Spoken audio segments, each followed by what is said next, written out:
କରୋନାର ପ୍ରକୋପ କମିବା ପରେ ମିଶ୍ର ମିଶ୍ରାଣୀ ଆଉ ତାଙ୍କର ଦୁଇ ପିଲା ବିଦେଶ ଯାତ୍ରାରେ ବାହାରିଛନ୍ତି। ଏ ଦେଶର ନୀଳ ପାସପୋର୍ଟ ପାଇଲା ପରେ ଭାରତକୁ ଯିବା ପାଇଁ ଭିସା ଦରକାର। ସେଥିପାଇଁ ବିଦେଶ କହିଲେ ଅତ୍ୟୁକ୍ତି ହେବ ନାହିଁ। ମିଶ୍ରବାବୁ ପଚାରିଲେ, ଆଗ ଆମ ପାଇଁ ପରଟା ଭଜା ଟିକେ ନେଉଛ ତ? ମିଶ୍ରାଣୀ ଥଟ୍ଟା କରି ଉତ୍ତର ଦେଲେ, ତୁମେ ତ ପୁରା ଆମେରିକାନ ହେଇଗଲଣି, ସାଲାଡ ଆଉ ପାସ୍ତା ଖାଇବ। ତୁମେ ତ ଜାଣିଛ ଏ ପାସ୍ତାର ନାଁ ଶୁଣିଲେ ମୁଁ ରାସ୍ତା ବଦଳେଇ ଦିଏ। ଉଡ଼ାଜାହାଜ ଭିତରେ ରାସ୍ତା କେଉଁଠି ଖୋଜିବ? ଉପରୁ କ'ଣ ଡେଇଁ ପଡ଼ିବ? ଦୁଇ ଜଣ ଯାକ ଠୋ ଠୋ କରି ହସିଲେ। ପ୍ରାୟ 20 ବର୍ଷ ପୂର୍ବରୁ ମିଶ୍ରବାବୁଙ୍କର ପ୍ରଥମ ମ୍ୟାନେଜର କହିଥିଲେ, ଯେଉଁଦିନ ବ୍ରକୋଲି, ଜୁକିନି, ସେଲେରି ତତେ ଭଲ ଲାଗିବ, ତୁ ପନିର ବଦଳରେ ଟୋଫୁ ଖାଇବୁ, କ୍ରିକେଟ ବଦଳରେ ବେସବଲ ଦେଖିବୁ, ଆମେରିକାନ ଫୁଟବଲଟା ପୁରାପୁରି ବୁଝିପାରିବୁ, ସେଦିନରୁ ଏ ଦେଶ ତତେ ନିଜର ଭଳି ଲାଗିବ। ମିଶ୍ରବାବୁ ପାସପୋର୍ଟ ଗୁଡ଼ା ଗୋଟେ ଜିପ୍ଲକ୍ ବ୍ୟାଗ୍ରେ ଭର୍ତ୍ତି କଲାବେଳେ ଭାବିଲେ, 2 ଦଶନ୍ଧି ପୁରିଗଲା ପରେ ବି ସେ ଦେଶର ପୁରାପୁରି ହେଇପାରି ନାହାନ୍ତି। ପିଲା 2 ଜଣ ବି ଏଠି ଦେଶରେ ଜନ୍ମ। ତାଙ୍କୁ ଭାରତର ଖାଦ୍ୟ ପାନୀୟ ପର୍ବପର୍ବାଣୀ ସବୁ ଭଲ ଲାଗେ। ଯେଉଁ କଳା ସଂସ୍କୃତି ସଙ୍ଗୀତ ନୃତ୍ୟର ସ୍ମୃତି ନେଇ ସେ ଦେଶ ଛାଡ଼ି ଆସିଥିଲେ, ସେ ତାହା ଏବେ ବି ତାଙ୍କ ଛାତିରେ ବଞ୍ଚେଇ ରଖୁଛନ୍ତି। ସେଇ ସଂସ୍କାର ପିଲାମାନଙ୍କୁ ଦେବା ପାଇଁ ସେ ଚେଷ୍ଟା କରନ୍ତି। ତାଙ୍କୁ ଲାଗେ ଆଜିକାଲି ଭାରତର ଲୋକମାନେ ବେଶୀ ଆଧୁନିକ ହେବାର ଅଭିନୟ କରୁଛନ୍ତି, ପାଶ୍ଚାତ୍ୟ ସଂସ୍କୃତି ପଛରେ ଧାଇଁଛନ୍ତି।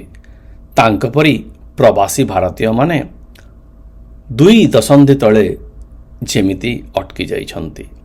ତାଙ୍କ ପିଲାଏ ଓଡ଼ିଶୀ ସମ୍ବଲପୁରୀ ନାଚ ଶିଖୁଛନ୍ତି, ହେଲେ ସେଠି ପିଲାଏ ସାଲସା ଜୁମ୍ବା ପାଇଁ ପାଗଳ। ବର୍ଷେ 2 ବର୍ଷରେ 2-3 ସପ୍ତାହ ପାଇଁ ଘରକୁ ଗଲେ ତାଙ୍କୁ ଅତିଥି ଭଳିଆ ଲାଗେ। ଯେଉଁ ସାହିରେ ମିଶ୍ରବାବୁ ବଢ଼ିଥିଲେ, ଆଜିକାଲି ସେଠି ସବୁ ଅଚିହ୍ନା ମୁହଁ। ଅଜଣା ଲୋକେ ଏମିତି ସନ୍ଦେହ ଆଖିରେ ଦେଖନ୍ତି, ସେମାନେ ଚୋର ଖଣ୍ଟ। ଭାରତକୁ ଆଉ ସ୍ୱଦେଶ କହିହେଉ ନାହିଁ। ବିଦେଶ କହିବାର ଦୁଃଖ ଲାଗିଲେ ବି ସେଟା ନିରାଟ ସତ୍ୟ।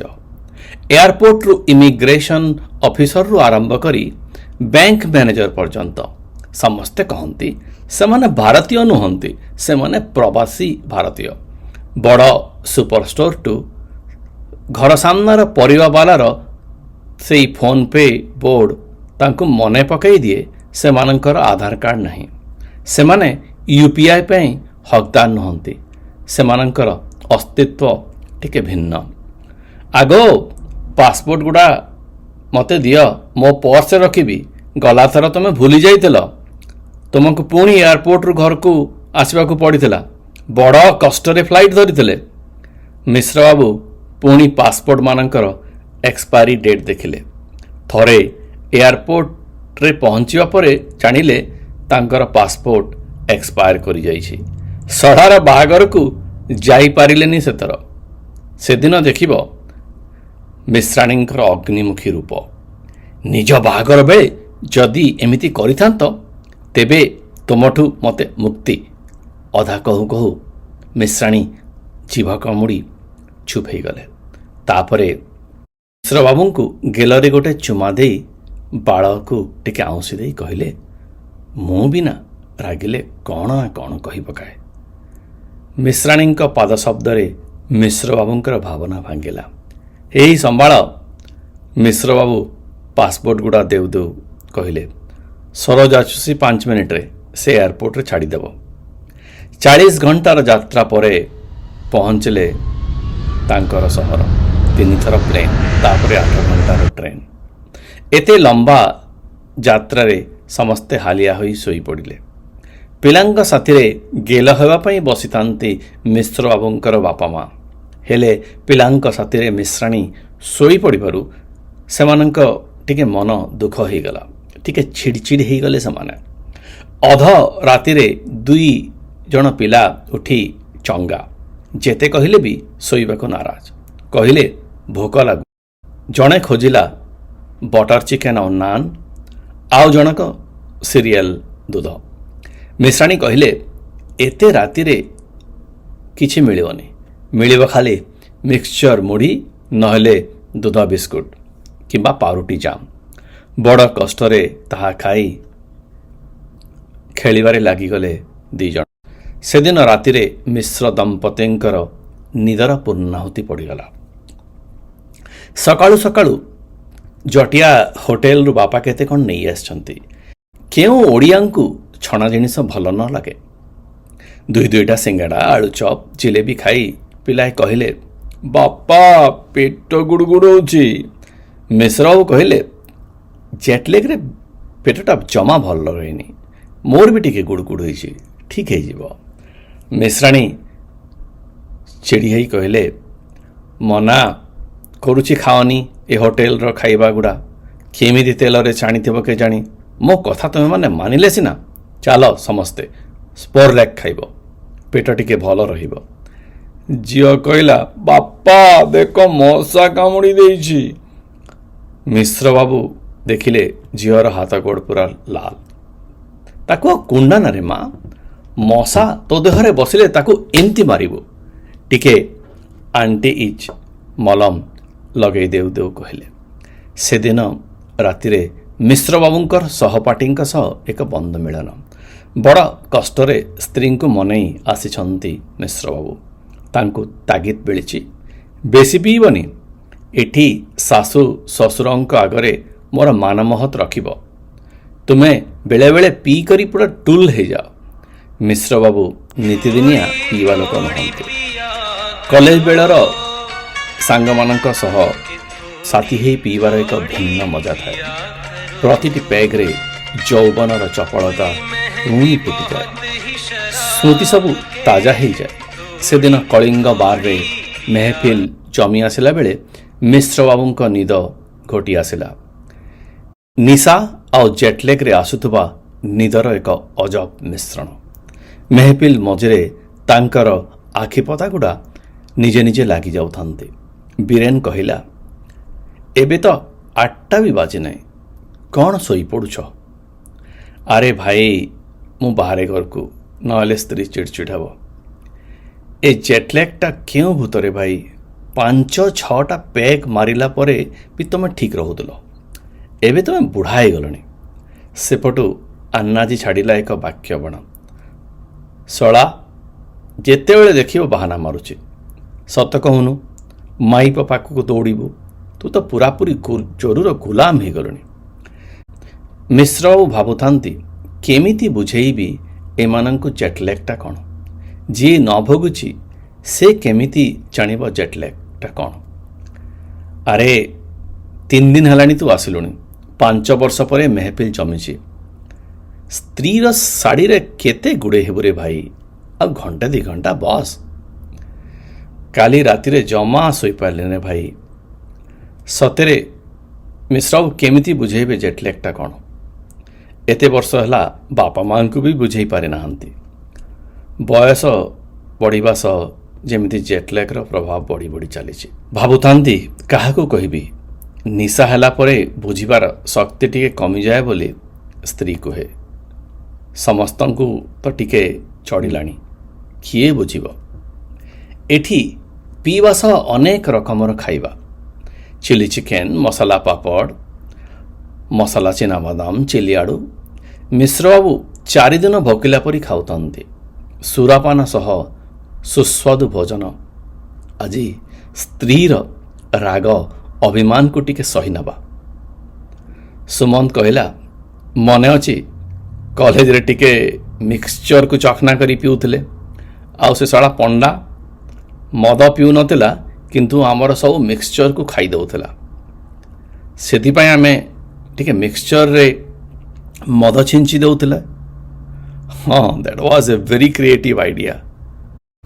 ଏତିକି କହୁ କହୁ ଜୋରରେ ଝାଡ଼ାର ପ୍ରେସର ଆସିଲା ମିଶ୍ରବାବୁଙ୍କୁ। ତାଙ୍କୁ ବାଥରୁମକୁ ଦୌଡ଼ିବାକୁ ପଡ଼ିବ। ଯାତ୍ରା ସମୟରେ ମିଶ୍ରବାବୁଙ୍କୁ ବାଥରୁମ୍ ଯିବାର ଏକ ବଡ଼ ଏଙ୍ଗ୍ଜାଇଟି ଥାଏ। ଭାଇମାନେ ଟିକେ ଦୁଇ କରିକି ଆସିଛି, ଏ ଅସମୟରେ? ଆବେ ଏଇଟା ଆମ ସକାଳର 7:30 ମୁଁ ଯାଏ ଶୀଘ୍ର, ନହେଲେ ମୋ ପ୍ୟାଣ୍ଟରେ ହେଇଯିବ। ଦୌଡ଼ିଲେ ବାଥରୁମ୍କୁ। ଇସ୍ କି ମହିଳା, ଝାଡ଼ା କରୁ କରୁ ବାନ୍ତି ହେଇଯିବ ଯେମିତି। ଫେରିବା ପରେ ଆନ୍ନାଜୀ କହିଲା, ତୋର ସିଷ୍ଟମଟା ପୁରାପୁରି ଗଡ଼ବଡ଼ ହେଇଯାଇଛି ରେ ଭାଇ। ସେତେବେଳେ ରଣବୀର ଆସି ପହଞ୍ଚିଲା। ସେ ଜଣେ ଡାକ୍ତର। ମିଶ୍ର ବାବୁ ତା ପାଇଁ ପ୍ୟାକ୍ ଗୋଟାଏ ବନାଇବାକୁ କହିଲେ। ଆବେ ତୁମେ ଅଯଥା ମିଶ୍ରର ଗୋଡ଼ ଟାଣୁଛ। ତମେ ଶଳେ ସବୁ ମୂର୍ଖ। ଜେଟଲେଗଟା ରିଏଲ୍। ଅନିଲ ସେ ପର୍ଯ୍ୟନ୍ତ ଚୁପଚାପ ବସିଥିଲା। ଏ ଜେଟଲେଗଟା କି ରୋଗ ଭାଇ, ଟିକେ ଓଡ଼ିଆରେ ବୁଝା। ରଣବୀର ପ୍ରଥମେ ଠୋ ଠୋ କରି ହସିଲା, ତାପରେ କହିଲା, କିଛି ରୋଗ ନୁହଁରେ ଭାଇ, ତୁ ଶଳା ମହାଜନ ଲୋକ, ଦୋକାନରେ ବସି ଲୋକଙ୍କୁ ଖାଲି ଭୁଆଁ ବୁଲଉଥା, ହେଲେ ତୋର ସାଧାରଣ ଜ୍ଞାନ ସବୁ ଶୂନ୍ୟ। ଆରେ ଜେଟଲେଗ ହେଉଛି ଏକ ଟେମ୍ପୋରାରୀ ସ୍ଲିପ୍ ଡିସଅର୍ଡର ବା ଶୋଇବା ବ୍ୟାଧି, ଯାହା ଏକ ଭିନ୍ନ ଟାଇମ୍ ଜୋନ୍କୁ ଯାତ୍ରା କରିଥିବା ଲୋକଙ୍କୁ ପ୍ରଭାବିତ କରିଥାଏ। ଯେମିତି ମିଶ୍ର ଆମେରିକାରୁ ଭାରତ ଆସିଲା, ସେତେବେଳେ ତାର ଶରୀରର ଆଭ୍ୟନ୍ତରୀଣ ଘଣ୍ଟା ବା ଇଣ୍ଟରନାଲ କ୍ଲକ୍ ଏବେ ଇଣ୍ଡିଆ ଟାଇମ୍ ଜୋନ୍ ସହିତ ତାର ସିଙ୍କ ହୋଇନାହିଁ। ତେଣୁ ଅସମୟରେ ନିଦ ଲାଗେ, ଭୋକ ଲାଗେ, ଝାଡ଼ା ଲାଗେ, ପେଟ ଭଲ ଲାଗେନି, କ୍ଳାନ୍ତ ଲାଗେ ଇତ୍ୟାଦି ଇତ୍ୟାଦି। ପ୍ରେମ ତ ଜଣେ ଲେଖକ, ସେ କହିଲା, ଜେଟଲେଗର ଓଡ଼ିଆ ଅର୍ଥ ତ ମୁଁ ଜାଣିନି, ହେଲେ ତାକୁ ଯାତ୍ରା କ୍ଳାନ୍ତି କହିହେବ। ହଁ, ବିଦେଶ ଯାତ୍ରା କ୍ଳାନ୍ତି। ତାଠୁ ଜେଟଲେଗ କହିବା ସହଜରେ ଭାଇ। ତାପରେ ରଣବୀର କହିଲା, ମିଶ୍ର, ଯଦି ଖାଲି ଏସି ରୁମ୍ରେ ବସିଥିବୁ ତାହେଲେ ଜେଟଲେଗ ଯିବାକୁ ବେଶୀ ସମୟ ଲାଗିବ। ଟିକେ ଖରାରେ ବାହାର, ୟୋଗା କର। ଏ 40 ଡିଗ୍ରୀରେ କେମିତି ବାହାରକୁ ଯିବି ରେ ଭାଇ? ମିଶ୍ରବାବୁ ଦେଖିଲେ ତାଙ୍କର ଫୋନ୍, 10ଟା ମିସ୍ଡ କଲ୍, 4ଟା ବାପାଙ୍କ ଆଉ 6ଟା ଧର୍ମପତ୍ନୀଙ୍କ। ଆଜି ମଲାଏ ମଣିଷ। ଦୌଡ଼ିଲେ ପାର୍କିଂକୁ। ସେଠି ଡ୍ରାଇଭର ଅପେକ୍ଷା କରିଥାଏ। ଘରକୁ ପହଞ୍ଚିଲା ପରେ ପଡ଼ିଲା ପାନେ। ପିଲାକୁ ଝାଡ଼ା ବାନ୍ତି ହେଉଛି, ଟିକେ ବି ଚିନ୍ତା ନାହିଁ। ସାଙ୍ଗଙ୍କ ସହିତ ତ ମେହଫିଲ ଚାଲିଛି। ଏମିତି ତମକୁ ଯେ ମଦ ପିଇବାର ଥିଲା, ବାହା କାହିଁକି ହେଉଥିଲ? ଏ ଟୋକାକୁ ମନା କରୁଛି ଗୁପଚୁପ ଖାଆନି, ହେଲେ ମୋର କଥା କ'ଣ ସେ ଶୁଣିବ? ମୋର ପେଟ ଆଉ ତାର ପେଟ କ'ଣ ସମାନ? ନିଦରେ ମୋ ପ୍ରାଣ ବାହାରିଯିବ, ହେଲେ ୟାର ବାନ୍ତି ସଫା କରି କରି ମୋର ଜୀବନ ଯିବ। ଏ ଜେଟଲେଗ ଚାଲିଥିଲା ବେଳେ ପିଲାଙ୍କୁ ଛାଡ଼ି ତମ ସାଙ୍ଗଙ୍କ ସହିତ ଯଦି ମଜଲିସ୍ କରିବ, ଦେଖିବ ମୋତେ। ମୁଣ୍ଡ ହଲାଇ ହଁ କହିବା ଛଡ଼ା ଆଉ ଉପାୟ ବା କ'ଣ ମିଶ୍ର? ପଲଙ୍କରେ ପଡ଼ୁ ପଡ଼ୁ ଶୋଇପଡ଼ିଲେ ସେଦିନ ରାତିରେ। ସକାଳୁ ମୁଣ୍ଡଟା ଝାଇଁ ଝାଇଁ କରୁଥିଲା, ଉଠିବାର ଶକ୍ତି ହେଉନଥିଲା, ପେଟଟା ବି ଅବାଗିଆ ଲାଗୁଥିଲା। ସକାଳୁ ସକାଳୁ ଗାଧୋଇବା ପାଇଁ ଆଦେଶ ମିଳିଛି। ମନ୍ଦିରକୁ ଯିବାକୁ ପଡ଼ିବ, ଉପାୟ ନାହିଁ। ଏଥର 2 ସପ୍ତାହ ପାଇଁ ଆସିଛନ୍ତି ସେମାନେ। ପୁରା ଜେଟଲେଗ ଯାଉ ଯାଉ ଛୁଟି ସରିଗଲା। ଫେରିଲେ ଆମେରିକାକୁ, ପୁଣି ଜେଟଲେଗ। ପିଲାଏ ଗାଧୋଇବାକୁ ଗଲାବେଳେ ସଉଦା କରିବା ପାଇଁ ବାହାରିଗଲେ ମିଶ୍ରବାବୁ। ଫେରିଲା ବେଳେ ଏକ ଲମ୍ବା ହର୍ଣ୍ଣରେ ହୋସ୍ ଆସିଲା ତାଙ୍କର। ଆରେ ମୁଁ ଶୋଇପଡ଼ିଥିଲି, ଯାହା ହଉ ବଞ୍ଚିଗଲି, କିଛି ଆକ୍ସିଡେଣ୍ଟ ହେଇନି। ଦେଖିଲେ ଏଠି ଗୋଟେ ସିଗ୍ନାଲର କ୍ୟାମେରା ଅଛି। ସେ ନାଲି ସିଗ୍ନାଲକୁ କ୍ରସ୍ କରିଛନ୍ତି। $550 ଚୂନ ଲାଗିଲା ମୋତେ। ପୁଣି ଇନ୍ସୁରାନ୍ସ ବଢ଼ିଯିବ। ଭଗବାନଙ୍କ ଦୟାରୁ ଦୁର୍ଘଟଣା ହେଇନାହିଁ। ମୁହଁ ଆମ୍ବିଳା କରି ଘରକୁ ଫେରିଲେ। ଦେଖିଲେ ମାଷ୍ଟର ବେଡରୁମ୍ରେ 3 ମା ଛୁଆ ଶୋଇପଡ଼ିଛନ୍ତି। ସେମାନଙ୍କୁ ଟିକେ ଘୁଞ୍ଚାଇ ଶୋଇପଡ଼ିଲେ ମିଶ୍ରବାବୁ। ଅଧ ରାତିରେ ନିଦ ଭାଙ୍ଗିଲା ବେଳେ ଦେଖିଲେ 2 ପିଲା ନାଚୁଛନ୍ତି ବେଡ୍ ଉପରେ। We are back home, we are back home. ରାତି 2ଟା ବାଜିଛି। କ'ଣ କହିବେ ପିଲାଙ୍କୁ? ମିଶ୍ର ମିଶ୍ରାଣୀ ଦୁହେଁ କହୁଥାନ୍ତି, ପିଲେ ଶୋଇପଡ଼, କାଲି ଆମର ଅଫିସ୍ ଅଛି। ପିଲା 2 ଜଣ ଡେଇଁ ଡେଇଁ କହିଲେ, ଆମର ତ ଛୁଟି। ରାଣୀ କହିଲେ, ଭୋଗ ଜେଟଲେଗର ମଜା।